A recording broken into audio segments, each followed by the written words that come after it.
tabas.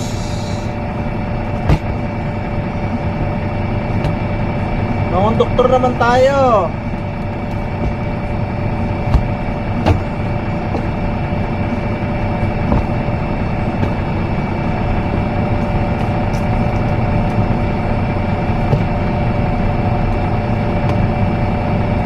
Lakas kasi ng ulan kanina sa NLEX Pampanga.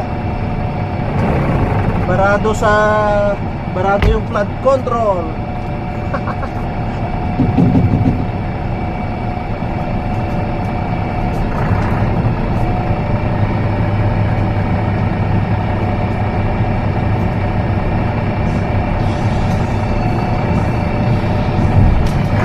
Oh, gaya na guys.